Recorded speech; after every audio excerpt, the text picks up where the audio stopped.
মই পেচেণ্ট সব ধৰণৰে চাই আহিছোঁ কাৰণ কি কেম্পত আমি স্পেচিফাই কৰা নাই এনেই মই মেডিচিনৰ ডক্টৰ হয় বাৰু তো কেম্পতটো আৰু মানুহখিনি বুজি নাপায় নহয় কি ধৰণৰ পেচেণ্ট চাম নাচাম বাৰু যোন আহি আছে তেওঁলোকক মই পৰাখিনি চাই আছোঁ জেনেৰেলি চাৰ্জিকেল কেছখিনি চোৱা নাই আৰু মেডিচিন দি ঠিক কৰিব পৰা পেচেণ্ট গোটেইখিনিয়ে চাই আছোঁ মই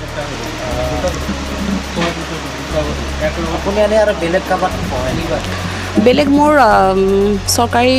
গভৰ্ণমেণ্ট আয়ুৰ্বেদিক হস্পিটেল জালুকবাৰীত আছে যে আয়ুৰ্বেদিক কলেজ এণ্ড হস্পিটেল তাতে মই ক্লিনিকেল ৰেজিষ্ট্ৰাৰ পষ্টত কাম কৰোঁ আজি মোৰ বৃহস্পতিবাৰটো মোৰ অফ ডে থাকে তো মই ভাবিলোঁ সেইকাৰণে ফ্ৰী কেম্প ছাৰ্ভিচটো আজিৰ দিনটোতে ৰাখোঁ আৰু মই বৃহস্পতিবাৰ দিনটোতে কেম্পটো ফ্ৰী কেম্পটোতো এইটো মাহতে 3টা কৰিলোঁ অবভিয়াছলি কৰিমহে ডেফিনেটলি কৰিম আমাৰ লাইনত আছে কৰিবলৈ জানুৱাৰী মাহ পৰিলে আকৌ ষ্টাৰ্ট হ'বই এইটো বছৰত চাগে নহ'ব আৰু জানুৱাৰী মাহৰ ফাৰ্ষ্ট 10 তাৰিখৰ ভিতৰতে এটা প্লেন কৰি থোৱা আছে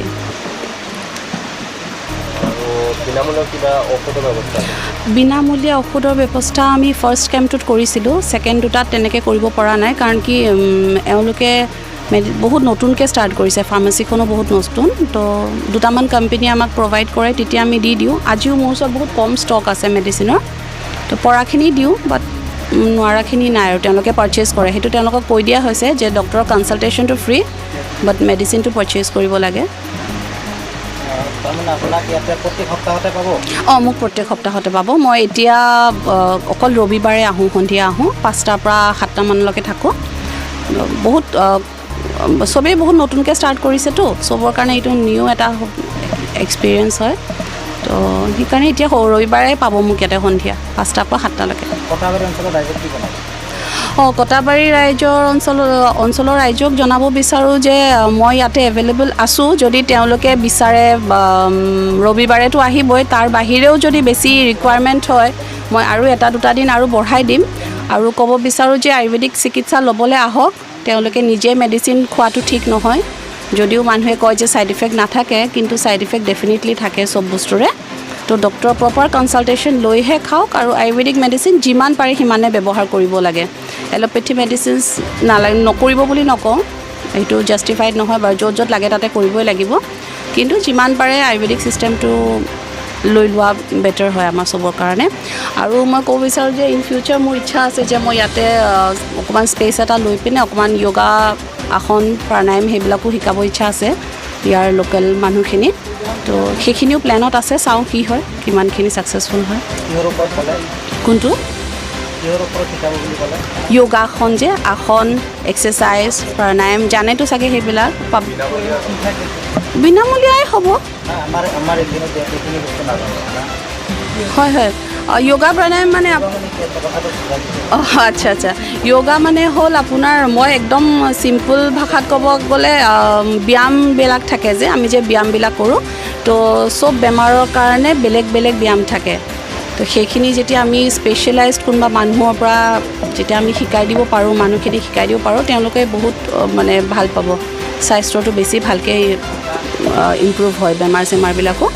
বেছি সোনকালে ইম্প্ৰুভ হয় ৰিজাল্ট বেছি জল্দি পায় মেডিচিনৰ লগত ইউজ কৰিলে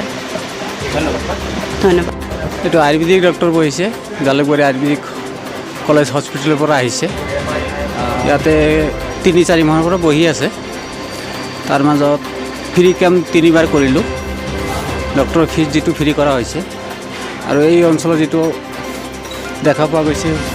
পানীৰ সমস্যা বিভিন্ন ধৰণৰ বেমাৰৰ সমস্যা খোৱা পানীৰ ছাপ্লাই নাই বিভিন্ন মানুহৰ বেমাৰ আজাৰ হৈ আছে তাৰ মাজত ভাবিছোঁ যে ডক্টৰ ফ্ৰী কৰিলে দুখীয়া মানুহখিনি উপকাৰ হ'ব সেইটো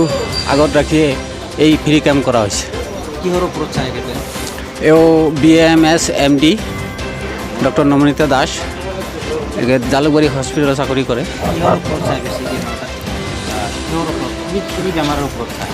গোটেই বেমাৰে চোৱা যায় তেনেকৈ জেনেৰেলি ধৰক বিষ চিগা হ'লে বিষ বেমাৰ হ'লেও হ'ব বা বিভিন্ন ধৰণৰ ৰোগ চোৱা যায়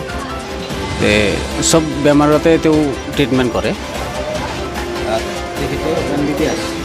তেওঁ আয়ুৰ্বেদিকৰ BAMS আৰু MDও হয়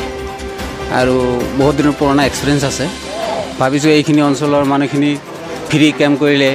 ফিজ দিব নালাগিব আৰু চিকিৎসা কৰাৰ পিছত আপোনাৰ বেমাৰৰ পৰা মুক্তি পালে। বিভিন্ন বেমাৰ এই অঞ্চলত দেখা পোৱা গৈছে। বিনামূলীয়া ঔষধ যিখিনি চেম্পুল আছে আমাৰ চেম্পুল দিয়া হয়। তাৰপিছত যিখিনি কিনিবলগীয়া নাথাকে চেম্পুল সেইখিনি কিনিব লগা হয়। আৰু ভৱিষ্যতে আৰু দিব নেকি? ভৱিষ্যত ভাবিছোঁ যদি সফল হয় পিছলৈকে আমি মাহে মাহে এনেধৰণৰ ফ্ৰী কেম্প কৰিম বুলি ভাবিছোঁ।